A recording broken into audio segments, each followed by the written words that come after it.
নমস্কার বন্ধুরা, আমি সৌরভ আর আপনারা দেখছেন সৌরভের ছাদ বাগান। ভিডিও থাম্বনেল দেখে হয়তো বুঝে গেছেন যে আমাদের আজকে ভিডিওর বিষয় কি হতে চলেছে। আজ আমরা দেখে নেব খুব সহজে কিভাবে আপনারা গুটি কলম করতে পারেন খুব কম টাইমের মধ্যে। আর এর জন্য যেটা দরকার সেটা হলো, এরকম আমার এটা 6-7 বছরের প্রায় গাছ। গাছটিতে কিন্তু প্রচুর লেবু ধরেছিল, দেখতে পাচ্ছেন সব সময় কিন্তু লেবু থাকে গাছটিতে। তার জন্য কিন্তু ওই গাছটাকে আমার আরেকটি জায়গায় কিন্তু বানিয়ে নেওয়ার প্রসেসই হচ্ছে গুটি কলম। দেখতে পাচ্ছেন আমি এই বরাবর একটি ডাল নিয়ে নিয়েছি, দেখতে পাচ্ছেন। এবং তার মধ্যে আমি যেটা করব, যে উপরের যেই খোলাটা রয়েছে গাছের, সেটাকে কিন্তু আপনাকে অতি যত্ন সহকারে কিন্তু দুটো পাশে আমি কিন্তু প্রথমেই কাট করে নিয়েছি। কেটে নেওয়ার পরে দুপাশ থেকে দেখতে পাচ্ছেন কিছুবার কিন্তু টানবেন, তাহলেই দেখতে পারবেন আপনার খুব সহজে কিন্তু খুলে আসবে।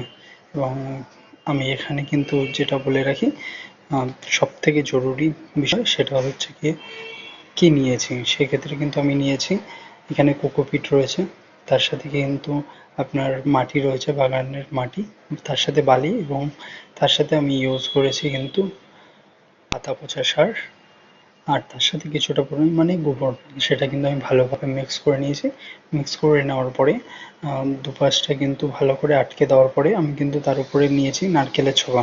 আপনার কাছে না থাকলে সেক্ষেত্রে কোনো ব্যাপার না। আর তারপরে আমি এই যেটা কাজ করেছি, একটা উপর থেকে একটা কিন্তু সুতির কাপড়, বা এক্ষেত্রে আপনি কিন্তু যে কোনো কাপড় কিন্তু এখানে ইউজ করতে পারেন যদি আপনার কাছে না থাকে। তা সত্ত্বেও কিন্তু আপনি নারকেলের যে চোপাটা রয়েছে তার উপর থেকে বা যে কোনো একটি কাপড় দিয়ে কিন্তু আপনি বেঁধে নিতে পারেন। আপনি এরকমভাবে যেরকম আমি বেঁধে নিচ্ছি দেখতে পাচ্ছেন, সেরকমভাবে কিন্তু খুব যত্ন সহকারে কিন্তু আপনাকে বেঁধে নিতে হবে। অবশ্যই লক্ষ্য রাখবেন আপনি যাতে খুব টানাটানি না করাতে কিন্তু গাছের ডালটি যাতে না ভেঙে যায়, সেই দিকে কিন্তু নজর রাখা খুবই জরুরি। ভিডিওটি শেষ পর্যন্ত দেখার জন্য অসংখ্য ধন্যবাদ। দেখা হচ্ছে নতুন একটি ভিডিওতে। যদি ভিডিওটি আপনার ভালো লেগে থাকে একটি লাইক করে দিতে পারেন, কমেন্ট করে সাবস্ক্রাইব করে দিতে পারেন।